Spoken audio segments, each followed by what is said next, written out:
आयला ऑन से बदगुमान हो चुकी है। उसे लगता है कि ऑन उसको धोखा देने की कोशिश कर रहा है। वो बार बार ऑन से पूछने की कोशिश करती है, लेकिन ऑन उसको कुछ भी नहीं बताता।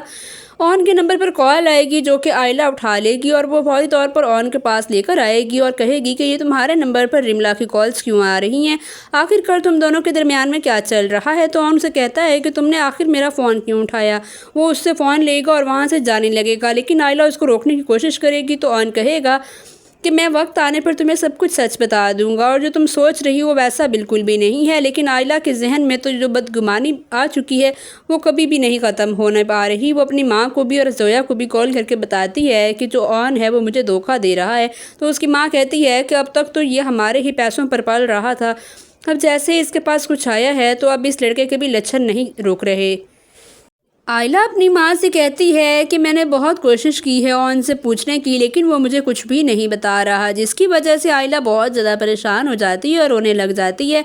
जोया भी आयला को कॉल करके बताती है कि ऑन अभी अभी रिमला से मिलने के लिए बाहर निकला है और रिमला जो है वो भी कोर्ट में उससे मिलने के लिए गई है, जिसकी वजह से उनके जहन में और ज़्यादा शक पैदा हो जाता है और वो सोचते हैं कि आखिरकार ये कोर्ट में करने के लिए क्या गए हैं। उनको यही लगता है कि शायद ऑन जो है वो रिमला की बातों में आ चुका है और रिमला से निकाह करने के लिए चला गया है। जोया भी कहती है कि ऑन भाई को बिल्कुल भी शर्म नहीं आती, उन्होंने ऐसी हरकत आखिर क्यों की, तुम्हारे में क्या कमी रह गई थी। तो आयला भी बहुत ज़्यादा परेशान है और वो नमाज़ पढ़ती है और दुआएं भी मांगती है और अपनी बहन से ये कहती है कि मेरी तो किस्मत ही ख़राब है, मेरी किस्मत में कभी भी कोई खुशी कंप्लीट नहीं लिखी, जो भी मुझे मिलता है वो हमेशा मुझे धोखा देकर चला जाता है और अब ये रिमला हम दोनों के दरमियान आकर हमारी अच्छी खासी ज़िंदगी को तबाह करने की कोशिश कर रही है, जिसकी वजह से इसकी माँ और जोया दोनों बहुत ज़्यादा परेशान हो जाते हैं और ये अपने बाप साकिब को बिल्कुल भी इस बात के बारे में नहीं बताते कि वो और ही ज़्यादा परेशान ना हो जाएं, और ना ही बीजान को इस बात का इल्म है। दूसरी तरफ रिमला जो है वो कोर्ट में पहुँचती है तो ऑन उससे साइन ले लेता है और उसको हाफ़ पेमेंट दे देता है फैक्ट्री की, और जो फैक्ट्री है वो अपने नाम करवा लेता है। रिमला फैक्ट्री बेचने के बाद जैसे ही अपनी फूफो के घर जाएगी तो वहाँ पर आरिफा, फ़ारूक और उसका बेटा शामी मौजूद होंगे।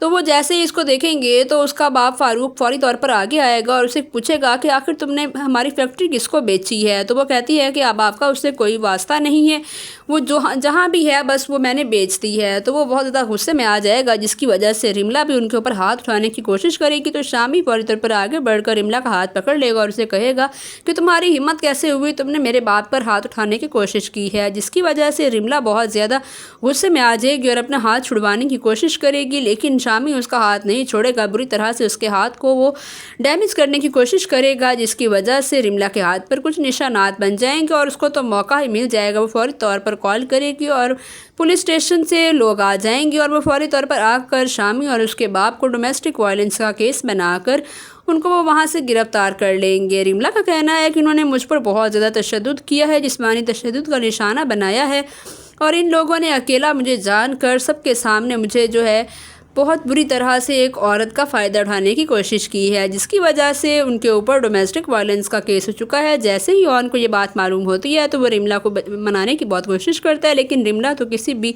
कदर मानने की कोशिश नहीं कर रही, जिसकी वजह से on bar bar police station जाता है और वहाँ उनकी बेल करवाने की कोशिश करता है। उसे कहना ये है कि मैं अपना ख़ानदानी रेपुटेशन बिल्कुल भी ख़राब नहीं करना चाहता, जिसकी वजह से मुझे इतनी ज़्यादा आप लोगों की फ़िक्र हो रही है, वरना आप लोग तो बिल्कुल भी इस काबिल नहीं हो कि आप लोगों के पीछे आया जाए। आने वाली एपिसोड में आपको ये सब कुछ दिखाया जाएगा। अगर आपको हमारे ड्रामा रिव्यूज़ पसंद आ रहे हैं तो हमारे चैनल को लाजमी सब्सक्राइब कर दें।